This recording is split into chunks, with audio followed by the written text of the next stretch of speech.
Olá pessoal, vamos continuar então com a leitura do livro Tabernáculo no Deserto, ok? Nós vamos agora então para o capítulo que fala sobre a mesa dos pães da proposição.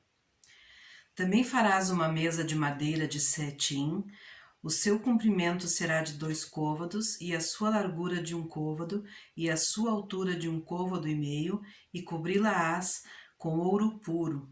Também lhes farás uma coroa de ouro ao seu redor. Também lhe farás uma moldura ao redor, da largura de 1 mão, e lhe farás uma coroa de ouro ao redor da moldura. Também lhe farás 4 argolas de ouro, e porás as argolas nos 4 cantos, que estão nos seus 4 pés. Defronte da moldura estarão as argolas, com lugares para os varais, para se levar à mesa. Farás, pois, estes varais de madeira, de cetim, e cobri-lo-ás com ouro, e levar-se-á com eles à mesa. Também farás os seus pratos, e as suas colheres, e as suas cobertas, e as suas tigelas, com que se hão de cobrir. De ouro puro os farás. E sobre a mesa porás o pão da proposição, perante a minha face continuamente. Êxodo 25, de 23 a 30. A mesa do Senhor está sempre posta, e ele convida seus filhos para virem cear. Um convite para a festa é uma grande expressão de amizade e comunhão. Jesus deu-nos a parábola para enfatizar essa verdade em Mateus 22, de 1 a 14, mas também nos mostrou a gravidade de se desprezar o convite. O rei enviou convites para as bodas, mas na hora de ir, os que foram convidados fizeram pouco caso do convite e o rejeitaram. O rei, insultado, fez com que fossem destruídos. De novo foram enviados os servos para trazer quantos encontrassem, bons e maus, e a festa ficou cheia de convidados. Quando o rei entrou e viu ali um homem que não se trajava com as vestes nupciais, aquela pessoa foi atirada para fora.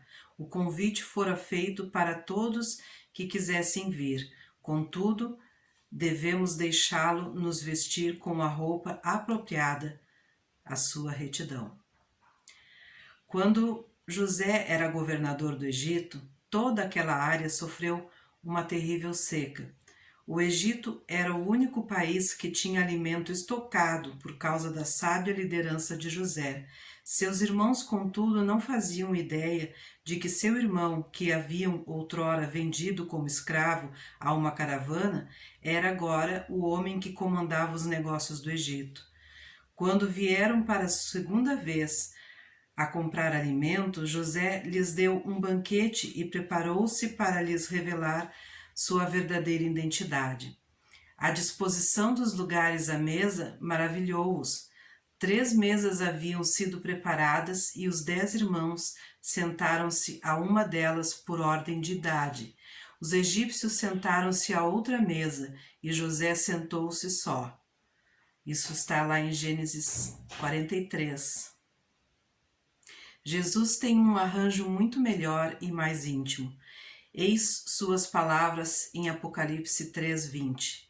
Eis que estou à porta e bato. Se alguém ouvir a minha voz e abrir a porta, entrarei em sua casa, e com ele cearei, e ele comigo. A mesa dos pães da proposição era feita de madeira de acácia e coberta de ouro.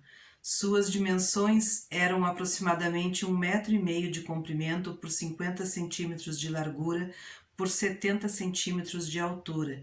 Era uma mesa de tamanho suficiente para que 2 pessoas se assentassem a ela.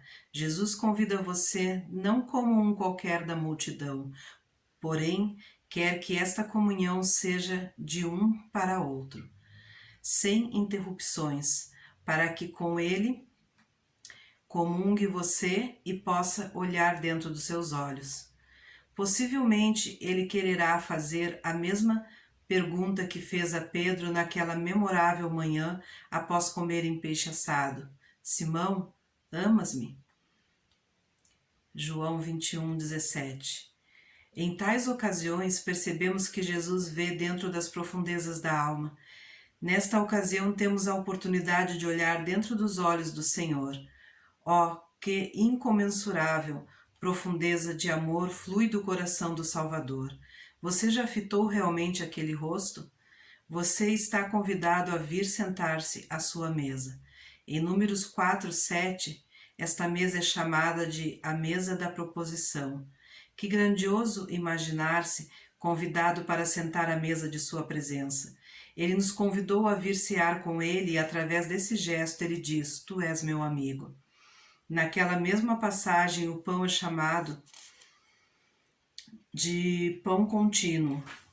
A mesa real está sempre posta. Venham, porque tudo está pronto. Isso sim é cear a mesa real. Você pode sentar-se a esta mesa face a face com o próprio Jesus Cristo. O ambiente é iluminado pelo belo castiçal do santo lugar. Esta é de fato uma ceia real. Lá em 1 Pedro 2 diz: Vós sois sacerdócio real. Portanto, come e a tua alma será satisfeita. A mesa tinha uma borda ao redor do topo para que nem as migalhas viessem a se perder. Após Jesus haver alimentado 5.000 pessoas e todos estarem satisfeitas, ele disse: Recolhei os pedaços que sobejaram para que nada se perca. Também hoje a palavra de Deus é o precioso pão da vida que devemos receber com prazer. O convite para vir à sua mesa é feito a todos, até mesmo aqueles que se sentem rejeitados e desvalorizados.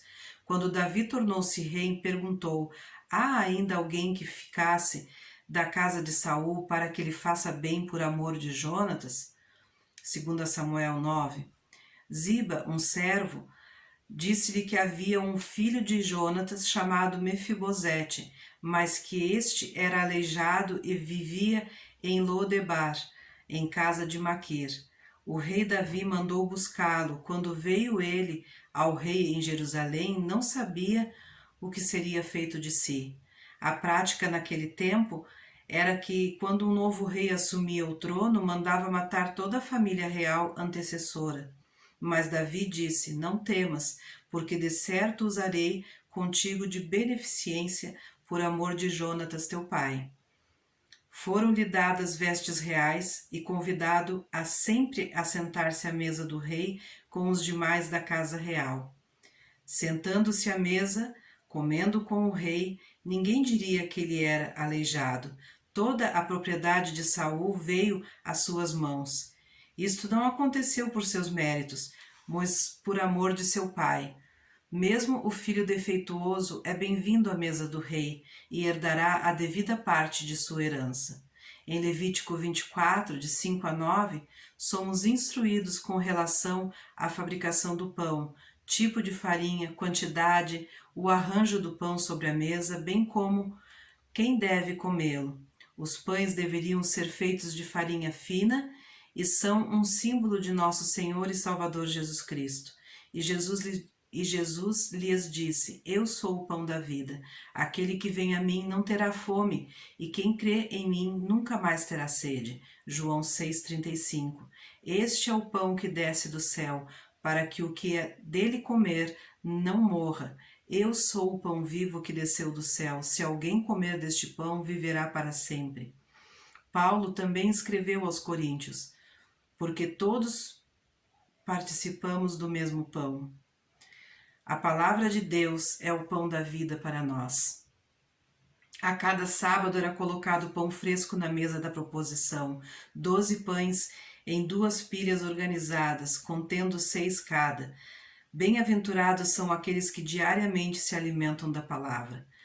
Quando se ajuntarem no dia do Senhor, encontrando um novo suprimento de pão da vida, esperando por eles. O pão que se retirara da mesa seria comido por Arão e seus filhos em lugar santo. Tomar tempo para alimentar a alma com a palavra viva é essencial à nossa experiência. Escondi a tua palavra no meu coração para eu não pecar contra ti. Salmos 119, 11. Muitas vezes o salmista usa a palavra selá para lembrar-nos de meditar na palavra. Já comemos da palavra hoje? Normalmente fazemos 3 refeições ao dia. Crianças sadias não perdem a hora da refeição e ainda querem comer algo entre uma e outra. Precisamos de bom alimento sólido para satisfazer nossa necessidade. Quando você tem fome, não procura ler um livro de culinária. Você quer coisas substanciais. Da mesma maneira, a palavra de Deus tem de ser consumida para dar-nos novas forças para vivermos. Quando alguém está doente, perde o apetite, não sente mais fome e a comida antes saborosa parece ser repugnante. O Senhor alimentou Israel com o maná celestial e o povo se alegrou de que cada manhã havia um abundante suprimento. Tudo era maravilhoso, até que, como lemos em Números 21, porém a alma do povo angustiou-se nesse caminho, e o povo falou contra Deus e contra Moisés. Por que nos fizeste subir do Egito para que morrêssemos neste deserto? Pois aqui nem pão, nem água há, e a nossa alma tem fastio desse pão vil.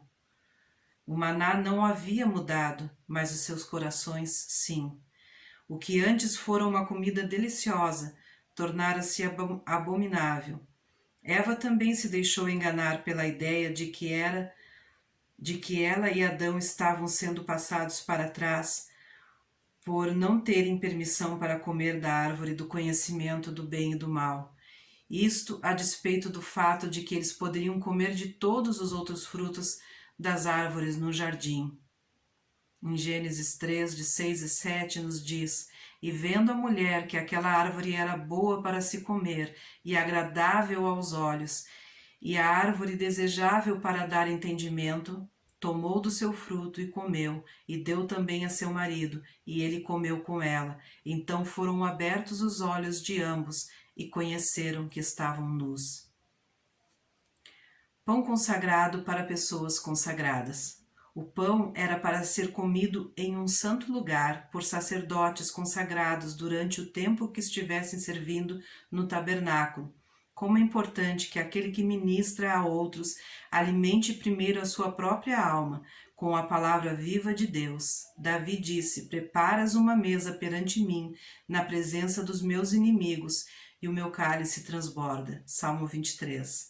Davi passou pela experiência de que o Senhor lhe preparasse uma mesa, mesmo quando escondido numa caverna ou fugindo do rei Saul.